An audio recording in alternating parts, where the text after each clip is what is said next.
E aí, pessoal, Daniel Power, consultor de segurança. E hoje o monólogo de segurança é um assunto bem complicado, bem cabeludo. Eu botei meu colete aqui porque quero me sentir um pouquinho seguro enquanto eu falo sobre a criminalidade no Brasil. A gente vai falar sobre o sistema carcerário do nosso país, né? E vou trazer para vocês alguns dados iniciais. O sistema carcerário brasileiro é o terceiro maior do mundo. Há 5 anos atrás ele era o quarto, né? Aumentamos aí em torno de 100 mil presos, né? 5 anos atrás eram 700 mil, hoje nós estamos na casa de 810, 812 mil, dependendo da fonte. 812 mil presos no Brasil. E o que é preocupante, porque 40% dessa população carcerária, né, em torno de 40%, né, dependendo da estatística também utilizada, mas a fonte é o CNJ, né? 40% dessa população ainda não foi julgada, ou seja, não são presos transitados em julgado, né? Eles são apenados, né, porque estão presos, né, mas eles não estão, digamos assim, não foram julgados, eles não têm um promotor, né, não têm um defensor público, né, para aceitar a causa deles. Uma boa parte desses criminosos, né, presos, melhor dizendo, a maior parte dessa população carcerária, ela é composta por traficantes, né, tráfico de drogas, porque isso é um problema endêmico no Brasil todo, tá? Não tem uma cidade no Brasil que a gente não encontre, né, esse problema de tráfico de drogas. O Brasil todo tá tomado por isso, né? Alguns estados mais conservadores têm menos problema, mas não deixa de ter o problema da questão do tráfico de drogas, né? E esse sistema carcerário no Brasil é extremamente custoso, né? No Brasil. Eu não achei dados mais recentes, mas estima-se, né, que cada preso custa ao Brasil em torno de R$ 1.700 por mês, né? A gente está falando mais do que o custo, o salário mensal, né? Vou fazer uma conta rápida aqui para ver quanto é que isso custa, então. Bom, 812 mil, 812 mil presos vezes R$ 1.700. Tá falando da bagatela de 1.380.400.000 reais gastos, né? Quase 1,5 bilhão de reais aí gasto com a população carcerária no Brasil. E infelizmente isso não tem reduzido, né, a nossa percepção de insegurança, porque embora muitos filósofos e sociólogos, melhor dizendo, dizem que a prisão ela existe para reabilitar os oprimidos da sociedade, né, os coitadinhos que fizeram um roubo, que traficam droga para sobreviver. Bom, a minha história ela começa dentro de um bairro vizinho à favela, né, lá em Campinas, né, interior de São Paulo. A gente morava num bairro chamado Dique 6, né, e do lado tinha um bairro chamado Rosalina, né, Jardim Rosalina, onde o tráfico de drogas imperava, né, eles ditavam tudo que acontecia naquele bairro, né, todos que entravam dentro do bairro só entravam se tivesse autorização ali dos traficantes, né, os traficantes reforçavam a lei, né, do crime lá, e que o X9, né, ou aquele delator, ele ia pra vala, né, ia ser morto lá pelos traficantes. Não poderia haver furtos, né, roubos dentro da área do tráfico, porque isso é considerado uma pena capital, né, para os traficantes. Então, olha que loucura, né, um estado paralelo operando ali dentro do estado de São Paulo. E eu vi isso acontecendo enquanto eu crescia, né, andava de skate com essa galera aí, né. Alguns dos quais, né, vinham até a igreja, ou às vezes a gente tomava um refrigerante juntos, né, ia passear de skate juntos, e a gente já viu algum desses meninos aí ficarem pelo caminho. Então, o sistema carcerário no Brasil está quebrado pela sua concepção de que preso precisa ser reabilitado. Não, cara, não é para isso que a cadeia existe. A cadeia existe para punir o criminoso, para dissuadir da sua vida criminosa, porque isso acaba levando a uma situação aí de insegurança para a população. Então a cadeia existe para trazer segurança, faz parte do sistema de segurança do Brasil, né? Então a cadeia existe justamente para punir proteger a sociedade dos criminosos, tá? Então, pelo menos essa é a minha visão. Se eu estiver errado, me corrijam. Se fosse para reabilitar, se fosse para recuperar o preso, não se chamaria cadeia, se chamaria centro de reabilitação. Eu falo isso com propriedade porque visitei algumas cadeias, né? Visitei, digamos assim, quase todas as cadeias de Hortolândia, de Campinas, porque pelo fato do papai ser missionário, pastor, sempre tinha o familiar, alguém conhecido, né, próximo, que tinha o filho, primo, tio, pai, enfim, alguém estava preso, a gente ia lá visitar as pessoas nas cadeias, né? E eu me lembro que uma vez a cada 2 ou 3 meses a gente fazia evangelização nas cadeias, né? Na P1, na P2, lá de Hortolândia, e a gente tinha contato com esse pessoal de lá. E com isso o papai acabou ficando bastante conhecido, né? Até dentro do bairro pela sua atuação, né, social dentro das famílias e tentar levar um pouco de luz, né? E cadeias são lugares horríveis, né? Isso ninguém tem dúvida. Aqui no estado do Amazonas, né, a gente vive um dia normal tem 30 graus, né? De calor, 30 graus Celsius. Então, muitas vezes os presos eles precisam, né? Tipo, ter um ventilador, ter alguma coisa assim e tal. E eu vejo as igrejas aqui trabalhando no intuito de trazer um pouco de conforto, né, para os presos lá dentro da cadeia.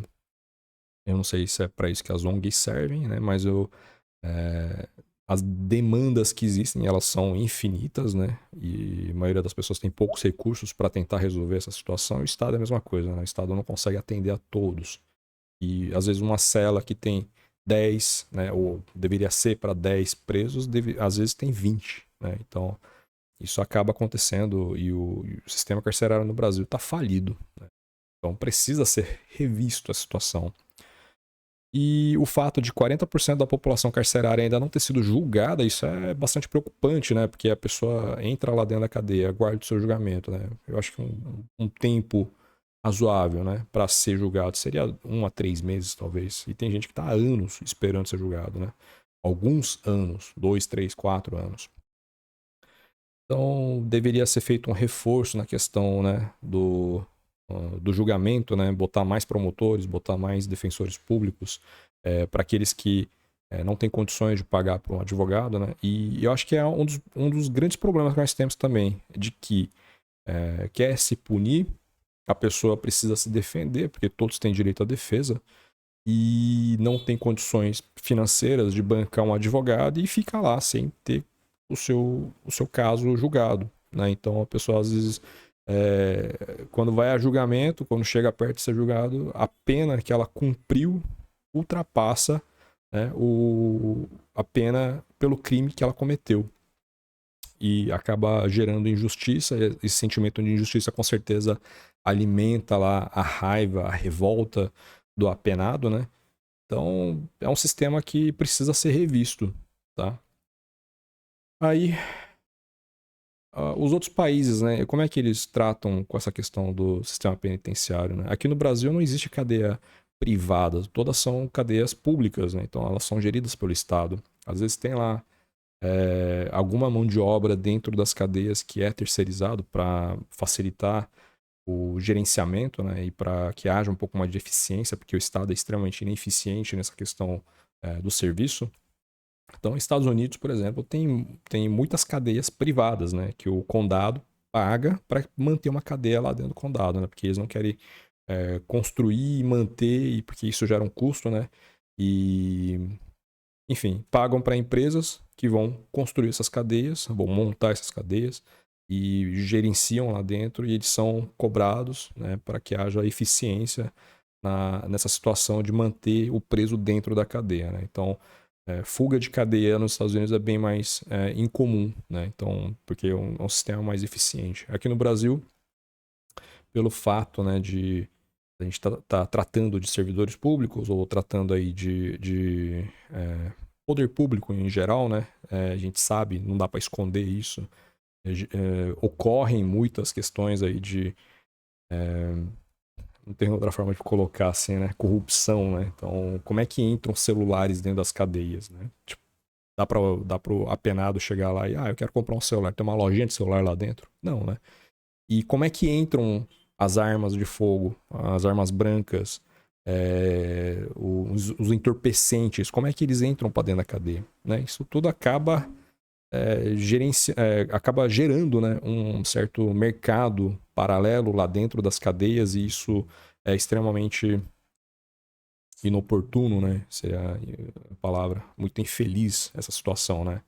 E existe um Estado dentro do Estado, né? E para que hajam esse comércio dentro da cadeia, tem que ter alguma forma de entrada desse material, e com certeza não é por vias legais, né? Então, bom, vou me aprofundar muito, porque senão eu posso até levar um strike no canal falando que estou inventando coisa. Mas se você conhece alguém que foi preso, alguém que trabalhou em cadeia, algum advogado que tenha pegado uma causa aí, vai ver o que eu tô falando, né? Às vezes você vai conversar com uma pessoa um pouco mais humilde e ela já teve, foi visitar o filho, foi visitar o sobrinho na cadeia, ou algum familiar foi preso, né? Ver como é que é a situação das cadeias, né?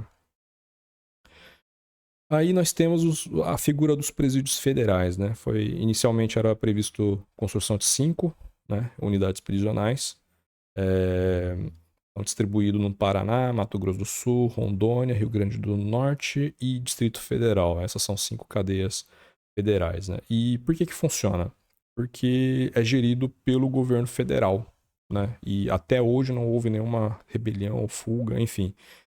Eu comparo muito com polícias estaduais e polícias federais, né? A gente vê menos casos de corrupção na Polícia Federal justamente porque há uma rotatividade um pouco mais alta, não dá tempo da pessoa se contaminar com aquele ambiente ali.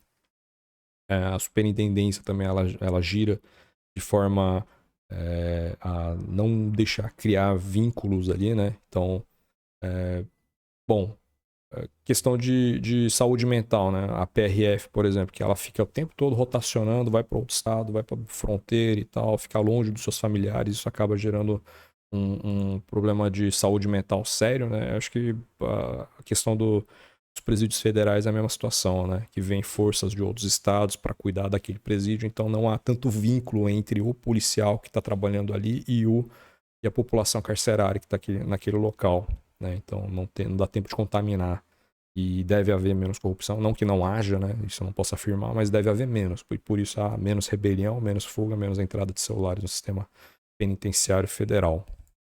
Então, se o apenado vai para um sistema penitenciário federal, ele fica incomunicável, porque lá dentro das cadeias dos presídios federais não existe essa conduta, né, de deixar entrar material ilícito para dentro das cadeias, né? Então, a maioria das vezes que, pelo menos que eu sofri tentativa de golpe, né, por celular, é geralmente uma cadeia lá de Fortaleza, uma cadeia aqui do Pará, uma cadeia aqui do estado do Amazonas, né? A gente sabe porque o DDD dos aparelhos não nega, né? E eu citar o caso aqui do Al Capone, por exemplo, que eu acho que é o criminoso mais conhecido da história, né?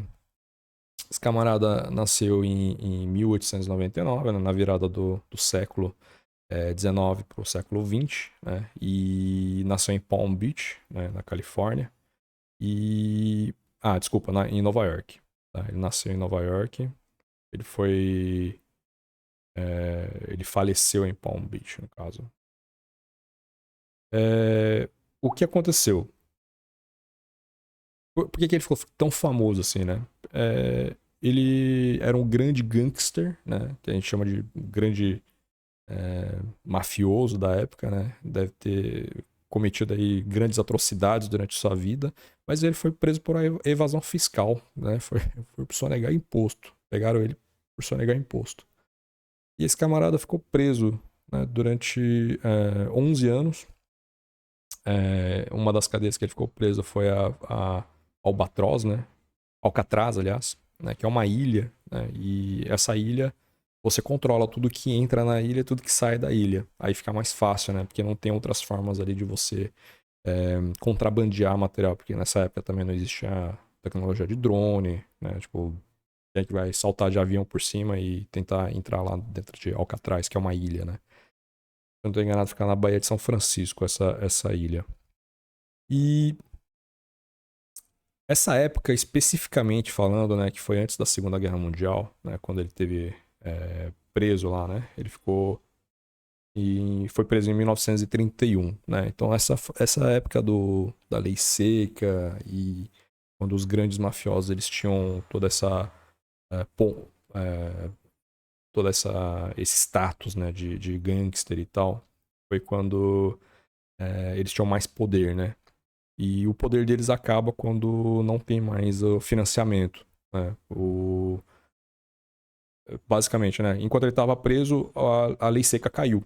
Né? Então se tornou legal a pessoa produzir uísque, produzir outras bebidas ali para poder comercializar, né? Então não havia mais sentido em traficar, né? Então é isso que eles pegam hoje também para embasar a questão de vamos liberar as drogas, vamos legalizar a venda das drogas que aí vai quebrar os traficantes, né? Eu tenho uma outra visão em relação a isso, porque o custo na saúde seria muito alto, né? Mas achei interessante, eu só estou citando aqui também Al Capone pelo seguinte, ó, Afonso e Gabriele Capone, né? O que fizeram com o Capone, basicamente? Tiraram ele da sociedade, protegeram a sociedade do Capone, né? E ficaram alimentando o Capone, assim, tipo, dizem, né? Alguns, acho que eu li um livro a respeito disso, de que a estratégia que foi utilizada foi não deixar o cara se exercitar, né? E ficou lá preso fazendo grandes refeições ali dentro da cadeia. O que aconteceu? Ele ficou gordo, ficou obeso, né? Ele deteriorou a saúde dele e ele já não tinha mais assim vitalidade, né? E quando saiu, alguns anos depois ele acabou falecendo, né? E já era um pouco prejudicado, né? Porque ele sofria de sífilis, né? E a gente tem a ilha especificamente, né? E é o grande ponto da questão aqui, né? Como é que a gente resolve o problema carcerário no Brasil? Soltando todo mundo? Eu não acredito que isso vá resolver. Mudança de lei é necessária, com certeza. É necessário formar mais promotores, formar mais juízes, formar mais defensores públicos, né? Para que os casos que estão esperando, aguardando o julgamento, sejam logo resolvidos, né? E seja logo julgado e transitado em julgado, para que quem tem que pagar a pena fique preso, né? Quem já pagou parte da sua pena seja descontado da sua pena final, né? E aqueles que já tiverem cumprido, que sejam liberados logo. E com isso agilizar, né? Por isso que no Brasil a gente entende que quem tem dinheiro não fica preso, né? Porque o cara vai entrar com advogado, vai jogar para segunda instância, vai entrar com embargo de declaração, né? Tipo, enfim, tem inúmeros recursos, né? Tanto que a gente vê aqui no Brasil é muito difícil prender alguém por corrupção, né? É muito difícil você prender um político, né? Porque por mais que o crime esteja bem caracterizado, né, o cara vai lá, vai recorrendo, recorrendo, recorrendo até chegar no Supremo e acaba que nesse meio tempo muitas vezes a pena já prescreveu, né? Então, e eu resolveria basicamente mudando a estrutura de como é feito o julgamento, né? Agilizando, né? Fazer esses multirões aqui nos Estados Unidos a gente vê quando é marcada uma audiência, né? Tem fila de preso, né? Tem fila, assim, eles são processados, assim, vamos supor, tem 30 presos ali e vai processando, e o juiz só vai embora quando finalizar aqueles 30. Né? Ele não vai embora até finalizar todos os casos que tem à frente dele ali, né? Isso poderia ser aplicado aqui no Brasil, né? Ter um pouco mais de celeridade no processo. Muitas vezes acontece, pelo menos comigo, não sei se já aconteceu com vocês aí, da gente ir para uma audiência de instrução, né? O juiz saiu de férias, acaba desmarcando e remarcando para outro, daí a 5 meses, daqui a um ano, daqui a um ano e meio.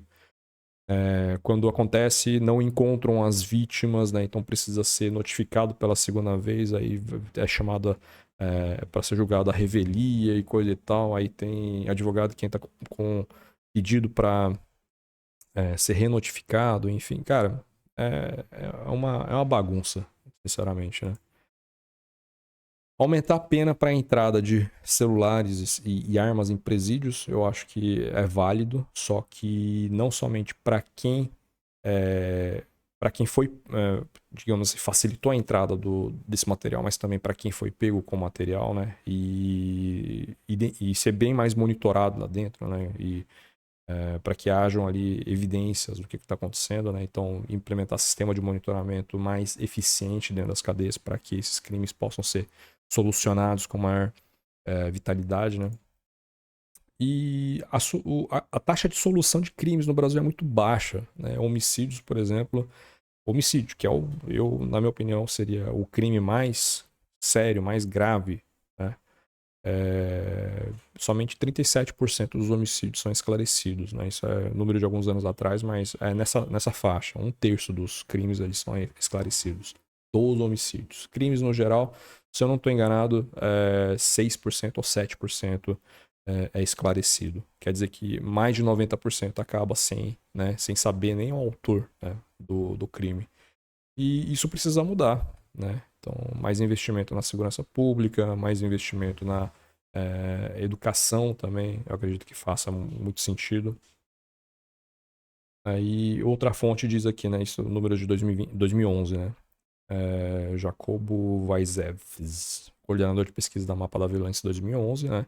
Foi divulgado pelo Ministério da Justiça, fala que 50 mil homicídios aconteceram em 2011, somente 8% foi esclarecido, né?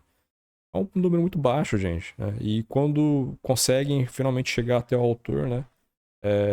O homicídio ele tem um prazo ali, né? Digamos assim, para que ele não caduque, né? São 20 anos. Então, passado 20 anos, aí não adianta nem procurar quem foi que cometeu o crime, né? Porque. Outros números aqui do Brasil Paralelo. Nós temos aqui 40% dos brasileiros já foram assaltados. Ah, não, imagina, na minha família só. Ninguém foi assaltado ainda. Vá pra periferia, meu amigo. A maioria dos cidadãos aí de baixa renda, a maioria deles já foi assaltada, né? Então, se pegar toda a população aqui, a cada 10 pessoas, pelo menos 4 já foram assaltados, tá? Eu trabalhei em fábrica com muitos colaboradores aí. Se você vai entrevistar aí, se ele não foi assaltado, o irmão dele já foi. Se ele não foi assaltado, o pai dele já foi assaltado, a mãe já foi assaltada. Então, quase metade da população já foi assaltada no Brasil. E eu já fui assaltado, né? Então, cerca de 25% dos roubos de celulares que acontecem no mundo são do Brasil. Um a cada 4 celulares é roubado aqui no Brasil. A gente tem aqui população em relação à população mundial, né? Tem 8 bilhões de pessoas no mundo. Nós temos aqui no Brasil 230 milhões de pessoas, mais ou menos. Deixa eu ver aqui, população brasileira.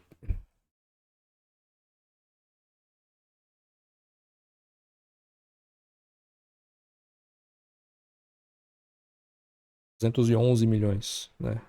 211 milhões de brasileiros. 211 dividido por 8 mil, 8 bilhões. A gente tem 2,6% da população mundial e 1/4 de todos os furtos de roubo de celular no Brasil. Gente, isso é inacreditável. Bom, cerca de 3,35 roubos acontecem por minuto no Brasil. Quer dizer, tem 4 roubos por minuto, praticamente 4 roubos a cada 1 minuto e meio. Toda hora tá tendo roubo aqui, né? Em 2016 foram registrados 1.850.000 roubos em um ano. É muita coisa, gente, né? Somente nas 27 capitais. Isso aqui não tá falando do Brasil todo, tá falando somente das capitais. E eu acho preocupante também outra situação que as polícias, no geral, não vou botar a culpa em uma polícia só, mas estão tão desacreditadas pela população brasileira que a grande maioria dos assaltos e roubos ele não é nem comunicado para a polícia, não é feito um boletim de ocorrência, um termo de circunstanciado. Então, acabam subnotificados. Então, a criminalidade ela é muito maior do que a gente enxerga, né? Como se fosse um iceberg, né? A gente só vê a pontinha para fora d'água, mas para debaixo d'água tem muito mais, né? Muito mais que deveriam acontecer. E eu falo por já ter presenciado muitas coisas que acontecem dentro das empresas, crimes que acontecem dentro de ambiente privado, não é comunicado para a polícia, porque acho que não vai dar em nada, né? Que não vai ser investigado. E estão certos. As pessoas que pensam dessa forma estão certas. Só que acabam se tornando parte do problema. Roubo de cargas custaram 6,1 bilhões à economia brasileira, né?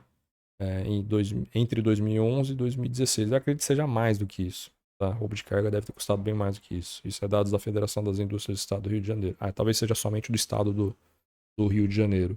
Né? 6,1 bilhões. Isso não é normal, gente. Muitos dos crimes estão associados à questão das drogas e do tráfico no Brasil. Concordo.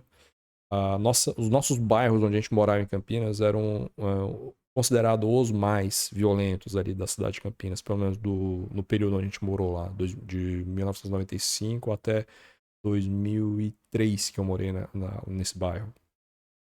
Porque era rota de drogas. Né? Entrava pelo estado de São Paulo, passava pela cidade de Campinas, e quando entrava para a cidade de Campinas, entrava por esse bairro. A gente está falando ali da região do Itatinga, da região do Rosalina, Jardim Rosalina, do DIC 6, DIC 5, DIC 4, região periférica, né? Então, que era muito mal policiado à época, né? E lá dominava ali o tráfico de drogas, né? O Brasil ainda é o segundo colocado global no que diz respeito ao tráfico de cocaína, empatado com o México, Peru e Venezuela. E é isso que a gente não produz cocaína. Só que segundo colocado global, né, a gente está atrás somente de Colômbia, que é o maior produtor de cocaína. Aí, bom, eu acredito que os dados estão aí, tá? Entra em brasilparalelo.com.br, né, e vocês vão ver aí todos os dados que eu estou citando aqui. Tá? Tem muita coisa para ser estudada também. Já viram que eu tô bem desanimado nessa questão aqui, né, de criminalidade e segurança pública. A gente não vê uma luz no fim do túnel, né? Não é somente mudar políticas, não é mudar lei, mas também mudar a mentalidade das pessoas aqui dentro do Brasil.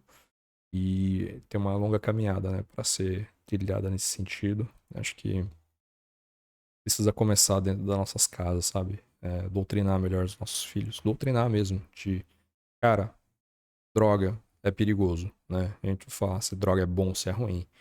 A gente sabe quais são os efeitos do uso prolongado das drogas, né? Então, isso precisa ser ensinado dentro de casa.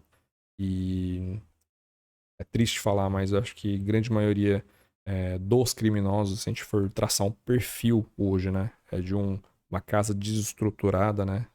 Crucificaram o vice-presidente Mourão por conta dessas falas, né? Mas sim, a grande maioria dos criminosos cresceu num lar sem pai, sem a figura paterna, sem a figura masculina, não aprendeu o dogma dos valores e do que é certo, do que é errado, do bom e do mal, né? E não tem uma base cristã, né? Vivem uma vida promíscua que somente adoram aí bens que nós acumulamos, né? Então ele quer fazer o mínimo esforço para ter o máximo conforto. E são coisas que vai demorar muitos anos e muitas décadas, né, para mudar essa mentalidade, né, de que o nosso esforço ele vale a pena, né, de que nosso suor, né, deve ser o ganha-pão. E isso que traz honra, isso que traz paz e graça para a vida do cidadão, e não luxo, ostentação, ganhar dinheiro rápido ou morrer tentando, sabe? Então são coisas que vai demorar muito tempo, né? Não é somente a educação, mas também a questão de valores familiares que precisam mudar também. Enfim, é uma situação bastante triste, né? Se a gente entrevistasse aqui 100 apenados, 100 pessoas que foram presas, né? Qualquer motivo que seja, né? De homicídio até pequenos delitos, furtos, fraude, enfim. Se fosse pegar todas essas pessoas aqui e entrevistasse, e como é que foi sua vida, né? O que te ensinaram quando era criança, né? Por quem criou você? Você tinha pai e mãe, os dois estão vivos, né? Tinha uma família lá para te acolher, sabe? Então eu acho que o problema é mais estrutural, né? E social, né? Bom, esse foi o monólogo de hoje. Desculpem aí ter me alongado muito, mas tinha muita coisa presa no peito aqui que eu queria falar. Meu nome é Daniel Park, consultor de segurança. Esse foi mais um monólogo de segurança a respeito da crise nas cadeias do Brasil. Espero que vocês tenham gostado e até a próxima.